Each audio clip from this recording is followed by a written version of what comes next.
we'll do a roll call only because not all of us are here, but participating by phone. So I'll have a roll call. Collis? Yep, Collis Adams, participating remotely. Okay, Mark, Yes, sir. Here. myself, Peter, Here, Kelly. and Kelly, and Jim.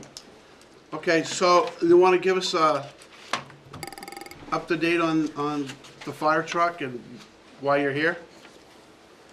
Sure. Thank you, Mr. Chairman, members of the board. Truly do appreciate your coming in for a special meeting on the engine. I hope everyone got some info I sent you earlier, so I didn't overdo it here. So I'll give you a quick overview, and Deputy Enos is here. He was on the committee, basically steering the committee. So if you have any questions on the specs or anything, we'll have him go over that. So again, in March, the committee formed to develop specifications for replacement of the 2000 Freightliner, and we started then because Pierce notified us that May 1st there was going to be a increase, just about a 9% increase. So we got on that right away. Their charge was to develop a specification and research for the purchase of the replacement engine. Basically what happens, or I typically do, is I'll address the committee on the first meeting, then I step back from the process. They went through their process, come up with a recommendation, and then forwarded everything to me. I then went and did my own independent review, making sure that the specifications were in, legal requirements, meeting the needs of the firefighters, and again, just assuring that for the amount of money that the community's getting a quality, cost-efficient fire engine. And then through the process, we come to you for your approval. So the committee basically had two options, one being development of a bid spec and bid process, or use of a cooperative contract process, which we have within the town purchasing policy. So the decision to go with Pierce Manufacturing was made by the committee. It's based on the performance of our current other Pierce apparatus that we have, recommended features that would enhance the ability of Goffstown Fire to respond more efficiently, consistency of the same apparatus for service and maintenance, and the benefit of having similar like apparatus to make training and driving of the apparatus easier. And in your package, I provided you just the town purchasing policies in the section which would allow us to ask to use the cooperative method. They also looked at various other manufacturers. We have a E1 vehicle now, and it's a pretty competitive field, but our experiences with some of the other manufacturers just aren't playing out to our satisfaction. And I talk about one E1 and some of the issues with them. They merged, picked up a bunch of companies. So in our opinion, there's a decline in service and parts. So we have, again, we have 3 Pierce engines. We have a 2 Pierce engines and the tower. The tower is a 2010, engine 2 is a 2012, and engine 1 is a 2018. During one of the last meetings, the topic of a TAC 4 independent front suspension came up. So in your package, again, I put some information on independent front end suspensions. And if anyone has any questions on that, we're prepared to talk about that. On page 5, We look at the comparison pricing using the Houston Galveston Area Council, which is a cooperative purchasing program. And if you look at the table below, based on current contracts, Pierce Manufacturing is right in the middle of base prices for engines. And E1 being the lowest cost, and Rosenbauer being the highest cost. So that within this Houston Galveston Area Council, they put out bid specifications to all the apparatus manufacturers, who basically come in with the same type of specification for a base fire apparatus. So in theory, the Houston Galveston program, in a sense, does their own bid specification and search process. The next two documents after that, the first is a quote which is valid up until April 29, 2022. And this shows the breakdown of an enforcer pumper, which is $735,653. If we were to prepay for the engine, there's a $26,340 savings for us. And then, as you mentioned earlier, there's a $4,000 trade-in for the old engine. And then the second quote we got was that after May 1st, there will be a 9% increase, and that turns out that in the end it would be $754,965 compared to the 705. And then the last page just shows what the Goffstown Fire Department history is, the use of the Houston Galveston Council procurement program, and the fire department has used that program 3 times previously. And at the bottom of that is a list of all the New Hampshire communities who use Houston Galveston. And then the last thing in your package was just basically to give you an overview of the Houston Galveston buy program.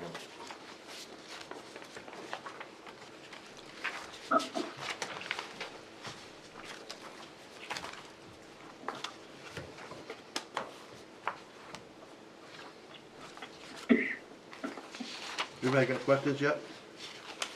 Jim? Yeah, kind of. Could you explain the Houston Galveston process? What do you do and what happens? Rather than, you don't have to bid, you don't have to put it out to bid when you use that, right? I understand that's a substitute for that. Right. But what, is there any competition in that? There is. So would you explain that to me? Would you like? Yeah. That's- Certainly. Thank you, sir. So the Houston, try and think of the Houston Galveston similar to the New Hampshire state bid process. So if we were going to buy, if DPW was going to buy a pickup truck, excuse me, we would go and look to see if the what companies submitted for state bid. And then they base it, you know, with a pickup truck, you know, it'll have X, Y, Z. And Ford might bid in and certain dealers. Houston Galveston does the same thing, it's just nationwide. So it's giving us the same buying power, it's a state bid process. The number you see on the chart that the chief supplied you with, what happens is a manufacturer decides if they want to put that in or not. And then for a base price, no options. And when I say an option, everything is an option. A turn signal's an option, a headlight's an option. For a base price of a truck, comparatively, this is what it would be going for. Then you can add options in, you know, and as you go into those options, you get more or less. So this they have to disclose this, and through HGAC, in the,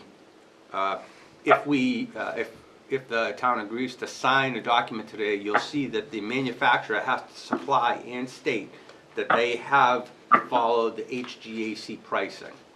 So that means that through the hundreds of books that they have to follow, and the same bid spec process that the state requires, you know, someone has to supply those bids, go through, they've gone through and they've met that, and they're certifying that, and if they didn't follow that, they'd obviously be held responsible. Pierce, the parent company of Pierce is Oshkosh, so it is, you know, we're talking a Fortune 500 company, and it is the largest manufacturer of fire trucks in the United States. So this gives us a base price to set. All right, if we don't want no frills, what's it gonna be? And then it's up to a fire department to sit there and say, what do we need and how do we build it? From there, this committee, this would be about my 18th vehicle building over my history. We had a lot of new people, so we gave them an opportunity to come in, and we said, look, work with what do you need versus what do you want? And then what was very impressive about while we have a lot of young people here, the guys that sat on this committee wanted a no-frills piece of equipment that would just do the job that it needs to do. So we got away from a lot of the electronics, a lot of the fancy stuff, and they came back with that. If we went to an RFP and put that out there, if that came back with a fire truck, they would have to list if they wanted to take an exception on anything. And then what would we do with that exception? Would we accept it or not? With HGAC, they basically say this is going to be, you have to be within this price, and if you want to pay over, that's going to be something else, but you have to clearly identify that to us during that. So it's just a bigger version of the state bid, how the state bid works, and these companies have to, when it gets posted, HGAC usually post something for 2 to 3 years that the contract's good for. They have to go through the identical process. There are other companies out there that do this. HGAC happens to be the largest one, and some of them just specialize. HGAC does more than just fire trucks. They do other things as well. There's some that do just fire trucks. FCAM, the Fire Chiefs of Massachusetts, that they've created their own, and it parallels HGAC as well, because they wanted purchasing power. So all of the fire departments in Massachusetts, the 351 towns and cities, now they have the purchasing power as a bigger company than just dealing with one. Okay, thank you. Yes? Yep. Huh? Yep. No. So just to confirm, this is the same engine. We have a few other engines that are the same, so that doesn't limit any kind of who can work on this truck. We don't need No, special so- circumstances for this model. Thank you very much. What this would do, actually, currently, the fire department owns 5 pieces of frontline fire apparatus, 4 engines and the tower ladder. Out of those, 3 of those happen to be Pierce. The one that we're replacing would go away, and then the last one we would have is an E1. Now, before my time, and I don't know if any of you were on the board, when we started trending towards buying this Pierce equipment, the Board of Selectmen actually invested and sent members of the DPW to Pierce School, so they would be trained to be able to work on this equipment in-house. I believe we actually just sent, you just sent someone in February for another class to follow up. So that keeps us consistent with buying the same type of apparatus. If we purchased a different type, they would need different specialized training as well, or we would have to send that out at cost every time. By keeping those employees trained up, that saves us overhead. So this would follow that pattern to go along with the Pierce trucks. Great, thank you. So this, Sorry. Somebody shut that up there. this base model is kind of in the mid price line. It actually falls right in the middle from the HGAC pricing list that we have here. Yes. Can you just give a quick Cliff Notes version on the difference between this and the lowest model and what the differences are overall? Absolutely. So, as I said, Pierce Manufacturing has been around for a long time, and they do happen to be, right now, the largest nationally manufacturer of fire apparatus, the second largest in the world. There's a big difference between Pierce and some of the other smaller ones, but one of the biggest ones that we've seen is with what's going on in the industry with a company called the Rev Group. We, as a community, dealt with the Rev Group a couple of years ago. The 2020 ambulance that we purchased, that unfortunately ended up totaled, that is made, the Rev Group bought 7 ambulance companies and 3 fire truck manufacturers and brought it all into one house. And what happened, everybody saw in the industry, was quality control and service went down terribly. And we had a lot of problems with that ambulance when it arrived. And we faced monumental issues just as a little community dealing with them. To take it on a bigger scale, the city of Manchester traditionally has bought E1 for years. After their last dealings with their last ladder truck, they walked away from the table from the Rev Group and will not be buying E1 anymore. They're switching and they're going to Rosenbauer. They have walked away from dealing with them. The Seagrave usually is, this is the first time I've actually seen Seagrave not the #1 most expensive. And the reason is Seagrave makes a stainless steel fire truck. Every part of that truck is stainless steel. There are some benefits to that for obvious reasons in New England, but for instance, cabinets inside, road salt doesn't get in there. We recommended aluminum cabinets as a cost savings. Where we did make a recommendation was, we said we should get a galvanized frame rail. Other manufacturers, can offer those things. So when we looked at this over, to stay consistent with what our fleet is, we've had good luck with these vehicles overall. And again, just like every car, every fire truck manufacturer has issues. I mean, every car does too. This puts us in the middle of the line. That number then, we have to put at, as I said, options. The language is options and specials is how the industry refers to them. And then that's what we did. That's why you see the different price, and that's what these books that they send us, it lists them all out, and we have these. What we did this time though with those options, the committee, we looked at it and kind of pulled back of needs and wants. So for instance, the last fire truck we purchased, engine 1, had a pump, the mechanism that circulates the water and gets it out. It was called a puck pump. And that's a nice thing, but it's not an absolute need. We can get water out, we don't need the extra electronics, so the committee said we don't need that.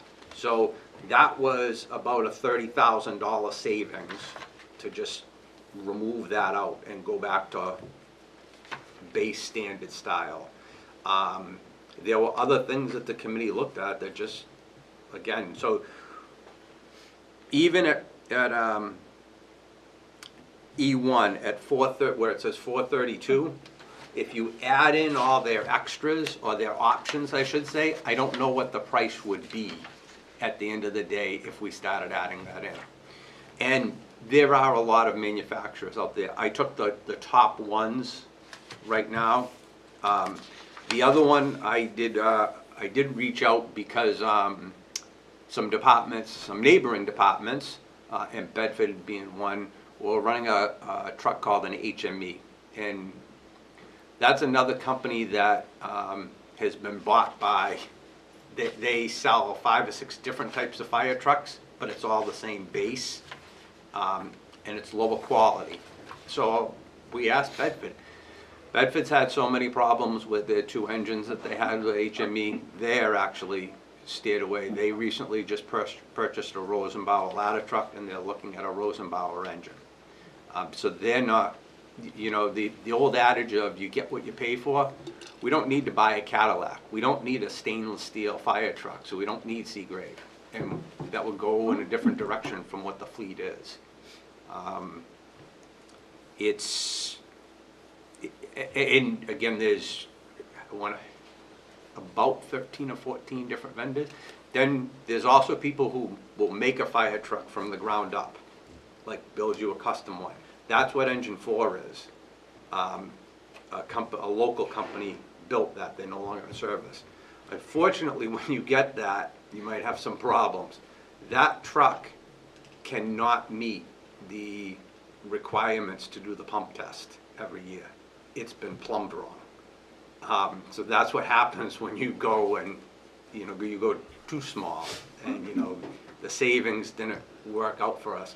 The pump packing on that is to the point where that's gone, that they can't replace it anymore, so the pump just keeps leaking. There's some things with Pierce that you get that you might not get in other ones. Pierce has a 10-year paint warranty. That was a big problem in New England for a long time. We've tested that, and I've had to test that in many departments, and they've stood by it. We haven't had an issue with that or anything.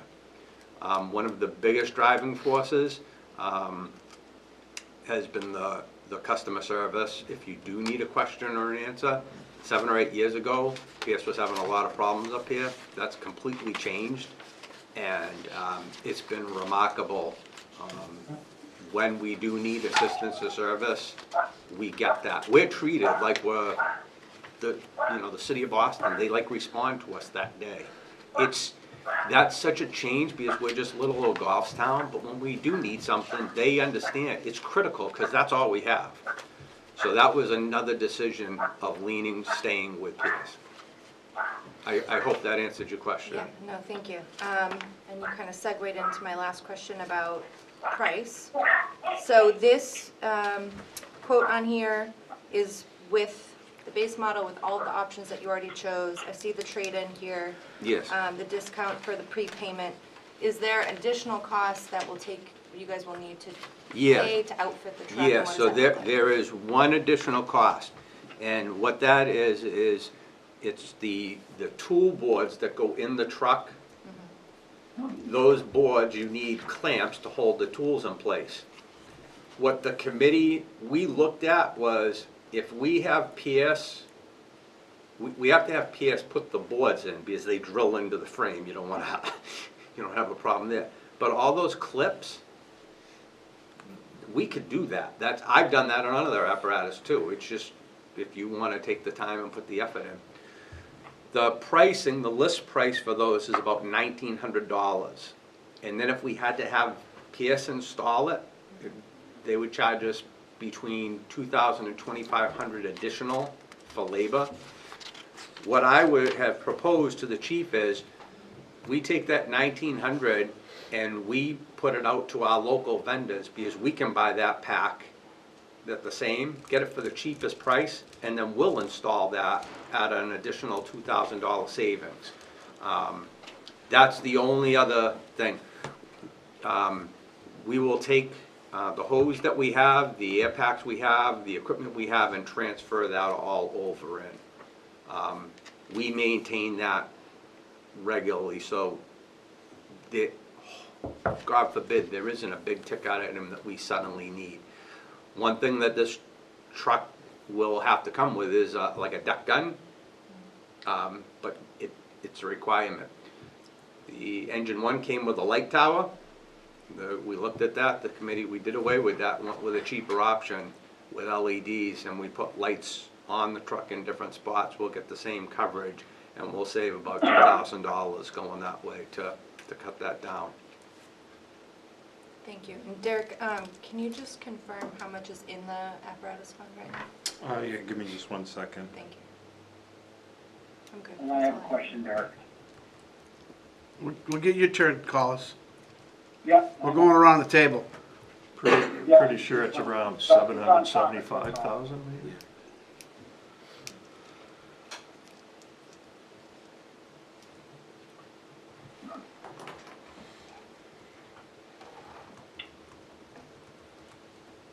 If you want to move on, I'll research the capital Okay. reserve fund. So, couple of things.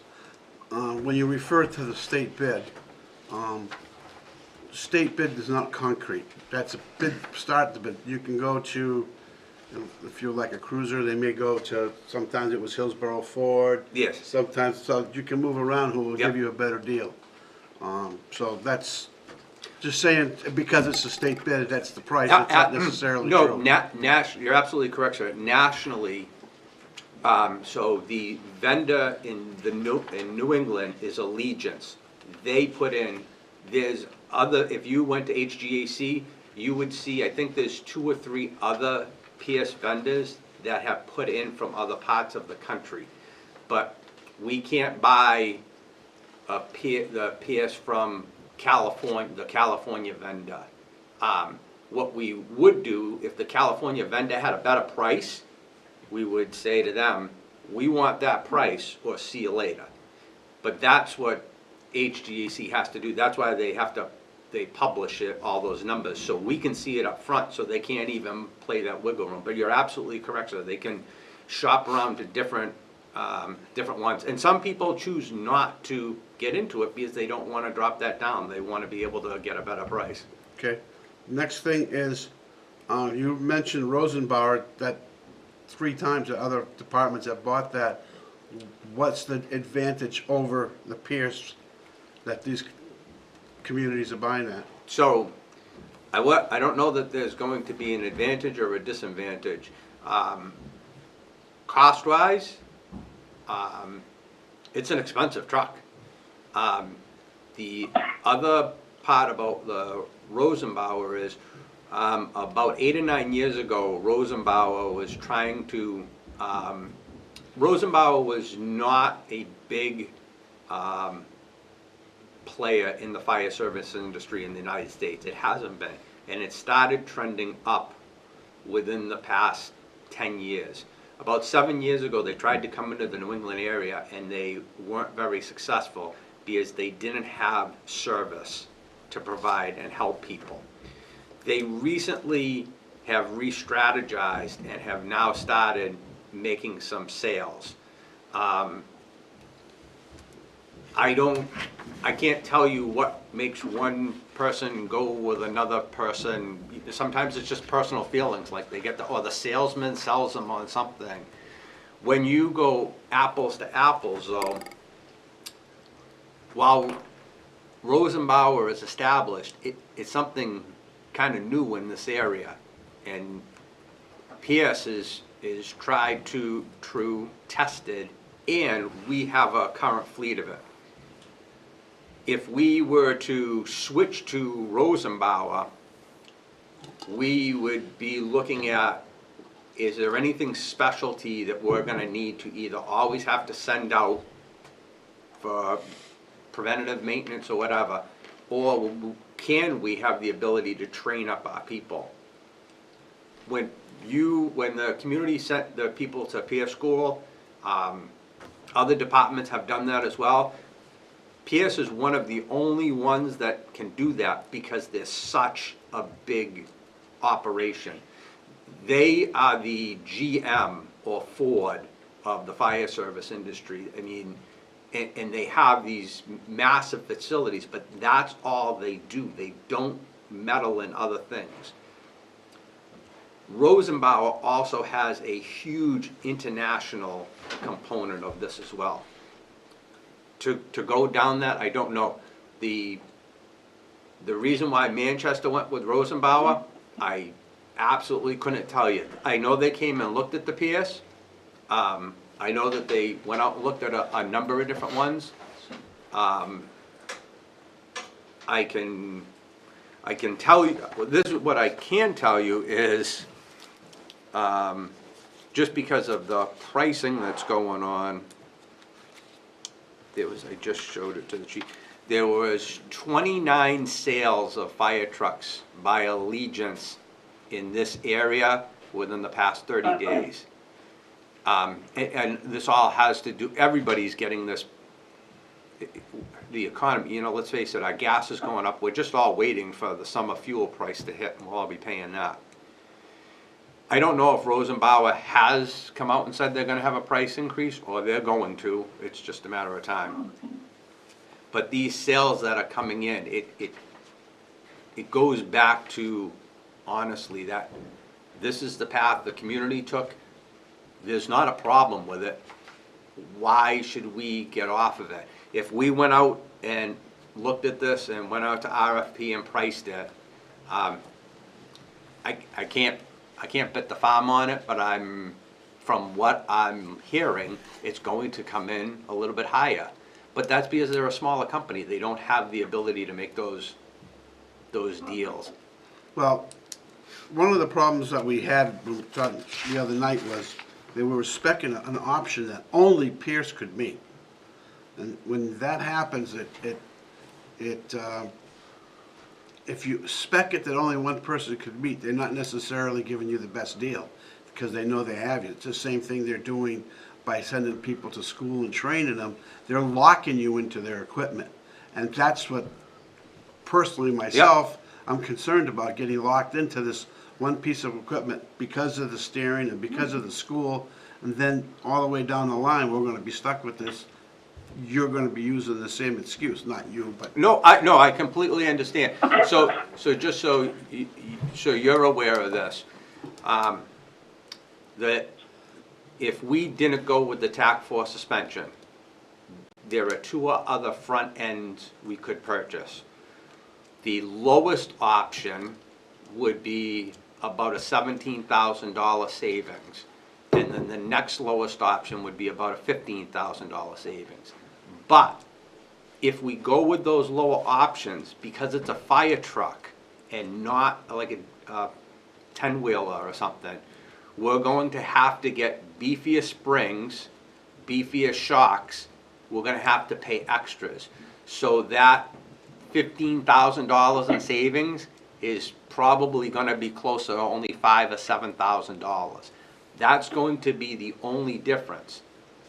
What the TAC 4 does offer, though, and that's why previously the community went with it, is it offers that additional stopping power. And Goffstown Fire has always been a place where a lot of the members come in very young, and sometimes they move on, and we're training new people, so we're hiring a lot of young people. They're driving huge pieces of apparatus that, you know, when I started, you didn't drive a fire truck for the first 3 years. That, you know, you learned how to do it. We don't have that option. These people have to start driving it. And the only thing they've driven before they came in was their Kia or Mazda Miata or something. Well, it also too has to do with, instead of a straight single axle, right, you can, each wheel acts independently. Just like some of the, on your pickup truck or car, they have independent suspension.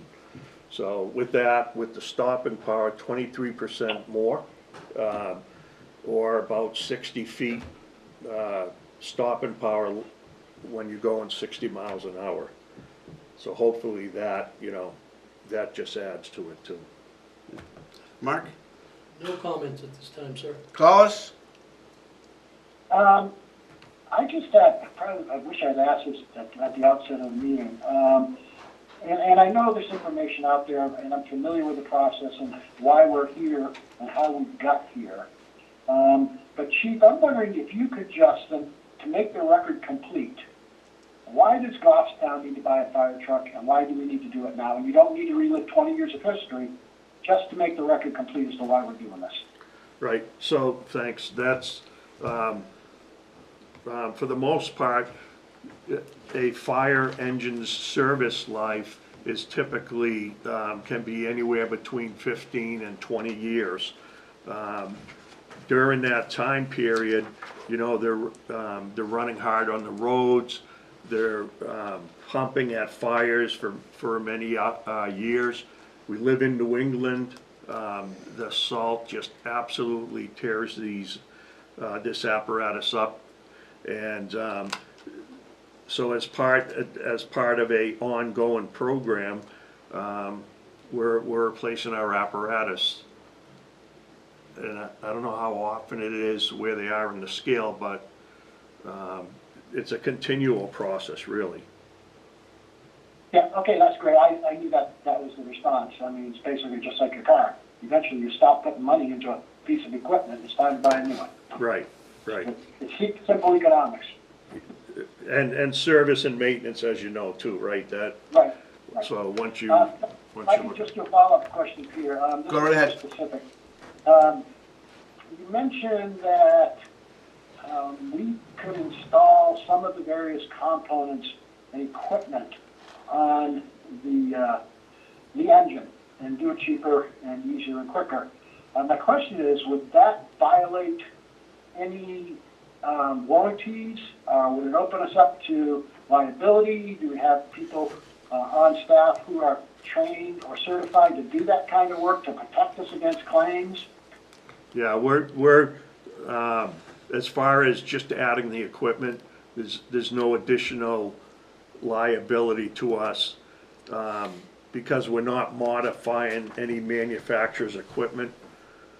We're just, we're taking advantage of a better price and, to hang the equipment. Of course, within an apparatus, we couldn't go in and, change something that's, proprietary to a manufacturer, because then it would, you know, cancel out any warranties or anything like that. Yeah. Collis? Yeah. This is Deputy Enos. Thank you.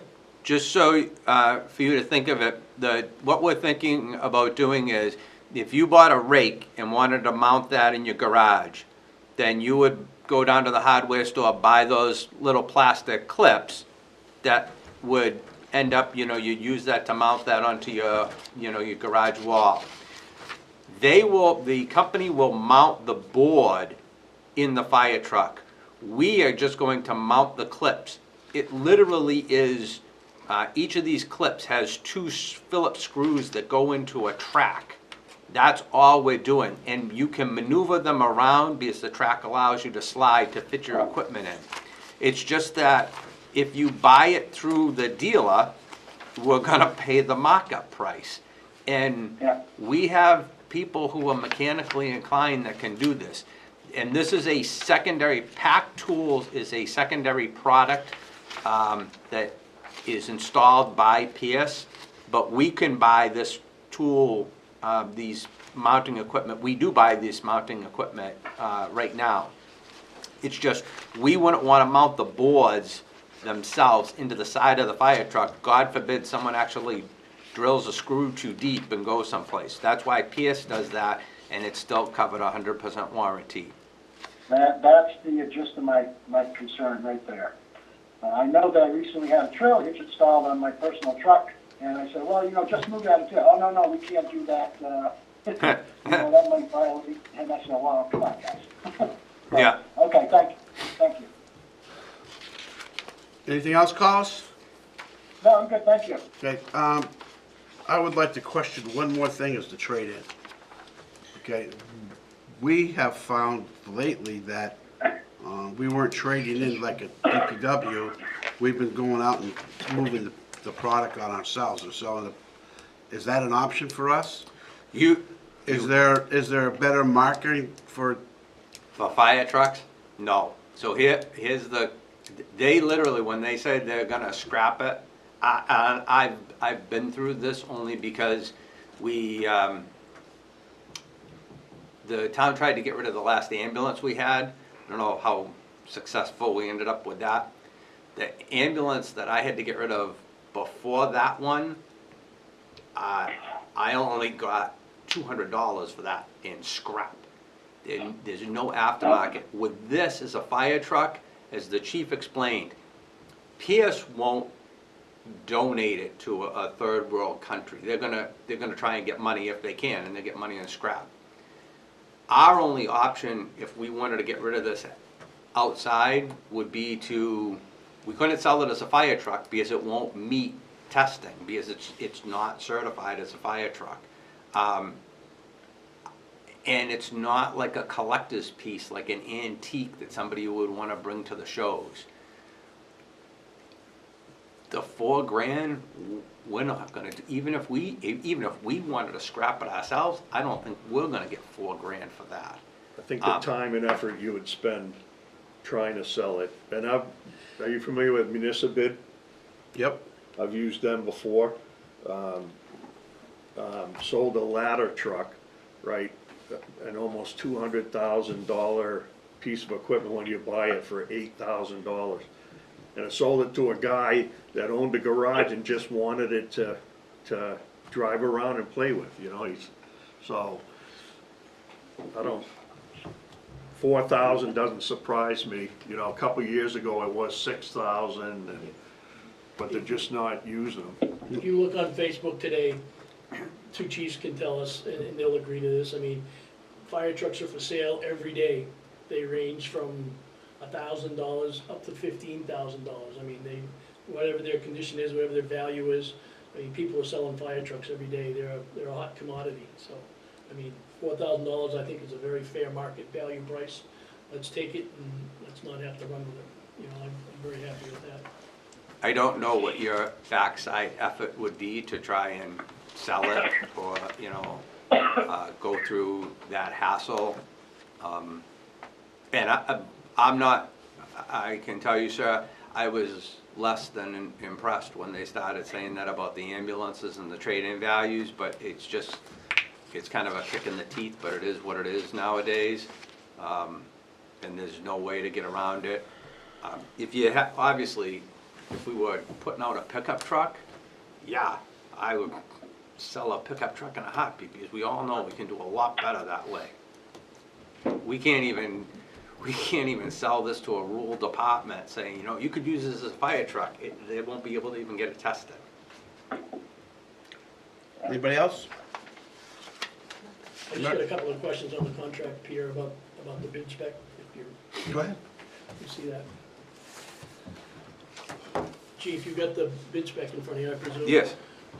One of the first things that I saw and noticed, that kind of concerns me, and we had quite a debate over it, it's on page 114. It's the cab being painted. Yes. It says, where is it? Let me see here. The cab single paint, is that So- painting the entire cab red, or are we gonna split it like we had talked about? No, so initially, just so the rest of the Yep, board no, that's understands. fine. Initially, when these guys, again, it was all new, besides Captain Schwinnard, nobody's ever done this. We looked at this as an opportunity, as we're not gonna be here forever. Let's teach them how to do it, and let's do it responsibly. So, someone once taught me, again, the needs and wants, shoot for the moon. When we got into it, build the best truck you think you want, and then get into it. And when they started coming back, they always come back at a list price first before they get down to the nitty gritty. And we looked at that, and they wanted initially a two-tone paint color, like we have on the engines right now, white over red. They were thinking of a two-tone paint color. That was like a $7,000 cost. That's nice, but it's not a need. So we ended up cutting it, Mark. We just, Okay. it's nice. No, I but, understand. you know, I mean, it's, I was just kinda, when I looked at the bid, I know how Yeah, strong. I know. I know how strong the committee was. I know, they did, but they Yeah, no, that's fine. they understand, and Yeah, that was no, the start of it. It no, has to that's be fine. I just wanted fiscally to make sure- responsible. I just wanted to make sure it wasn't a misprint in the contract, and when we look over at the fire truck, we say, holy shit, it was supposed to be gray and No. red, you know, that's fine. The next, one of the big questions I got, and we talked about it, We go to the frame rails on page 23. Yep. And there's a couple of sections that mention frame rails. Yes. Let me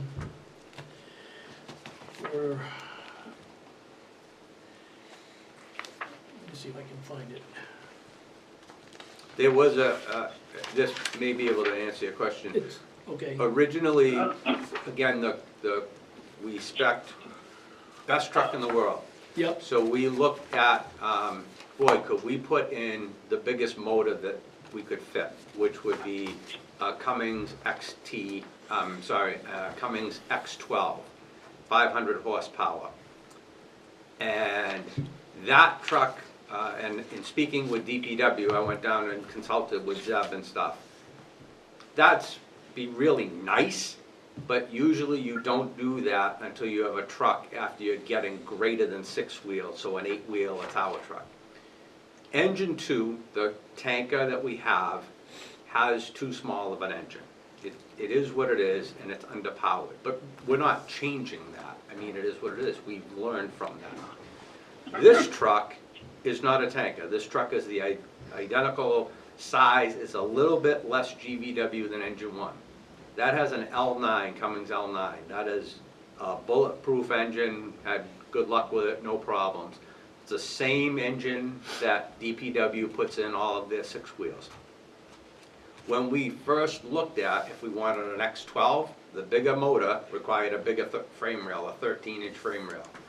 When we said, that's nice but not a need, and we went back to the L9, then that was a $51,000 savings to go down. But then we also didn't need the bigger frame rail. That was an additional $8,000 savings. So that brought us down to a 10-inch frame rail. But it will still be a galvanized frame rail, and it will be sealed and secured, so hopefully that will, nothing like what happened with engine 2 having to get redone will happen again. I just, because it says frame there, and on the other page, frame rails, it says galvanized. I just want to make sure that there's no confusion. Nope, it is galvanized, and it's a Yep. 10-inch frame rail that Yep, will be galvanized. And the last question, again, needs and wants. The pump panel, we're getting the little bullet lights to show the water level in the tank? Or what are we getting? I know we had asked for the, No, on the side, that's Yeah. just a strip light, the same as on the existing trucks. okay. All set, cool. Anybody else? Mr. Chairman, I have an answer to, on the capital reserve fund. Uh-huh. The current balance of the fire apparatus capital reserve fund is $1,144,593. That's as of the March meeting. That includes the deposit from the March meeting, the Right. $250,000 deposit.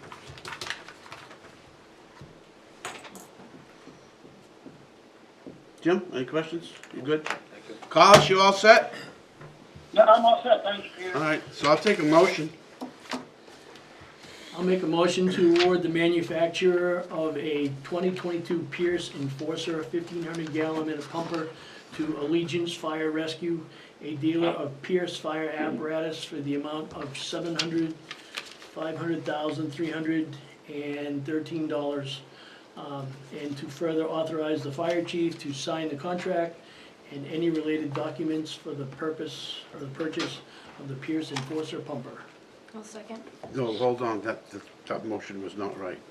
What? Because he said it was, it's 700. 100 and 500,000, it's not, it's I said 700. 105,000. You want to make sure that's not 500,000. No, $705,313. $1,313. Is that an amount not to exceed? Yep. Kelly, do you still want a second? Any further discussion? Oh, go ahead. Sorry. That value includes the trade-in. Trade-in. The trade-in has to be taken as revenue, so the purchase price would have to be increased by $4,000. So it'd be $709. Okay, we'll amend that motion, say 709,313. Is that accurate, Mark? Yes, sir. Kelly? Yep. Okay, thank you. Did they give a delivery date, chief? I know we had So, question. be more than, Yeah, just a happy. second. Can I speak on that now, sir? I'm not done yet. That's why he asked me, so I'm asking you. Yeah, Is it hold on okay to just a sec. speak? So, Certainly. how are we looking at the $4,000? How are we gonna incorporate that into the motion? How you feeling, by the way? Good. Sorry, I just didn't want to yell from the back. So the $4,000 trade-in, it'll just be taken as revenue, so if you just incorporate that, the total purchase price is the $709,313, and authorize a $4,000 trade-in value as part of the motion. So that traded value go into the general fund? Yes. So, what? So, the capital reserve fund will be hit for 709? We can take just the net out of the capital reserve fund, if you'd like. So what we could do is we could take the net out of the capital reserve fund, and we would show a revenue from the capital reserve fund of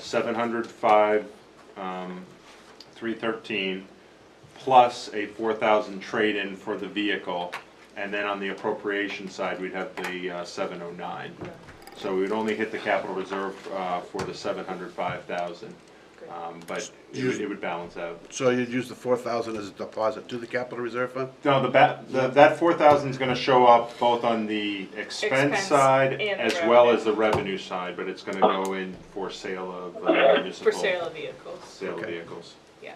But the total impact to the capital reserve fund is at 705,313. Right. Okay, so there's a motion on the floor to approve the sale of, the purchase of a fire truck for 709,313. We're having a roll call vote. Collis? Yes. Mark? Yep. Myself, say yes? Yes. Yes. Okay. That concludes it. We'll have to sign it, get it over. You gotta get it faxed in today. Yes. Anything else? The only other item I had was on Monday, you approved household hazardous waste contract for DPW. I just asked for a motion to allow the DPW director to sign that contract and any associated paperwork. I know the chair signed it, but I think Adam had some additional items that had to be initialed, so Okay. if we could get that motion. Mark, you made that motion? Yep. Jim I seconded it? did. Okay. All in favor? Aye. Opposed? Abstained? Yes. Seeing none? Motion passes. Yes. Can we just find out the? I'm sorry, Collis, I forgot your, Collis, yes? Yes. And Mark's a yes, I'm a yes? Yes. Yes, okay, passes. Yes, chief. If I can, just one quick final Don't ask for any more money. remark.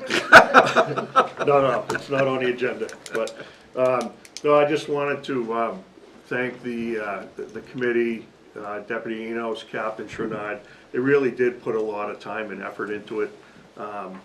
And Mark also, we brought in because of his past experience and stuff, and they spent a couple 8-hour days trying to, figure out what's best for the town, so I'm very much appreciative of that. Anything else? How When do long, we get to test drive it? Yeah.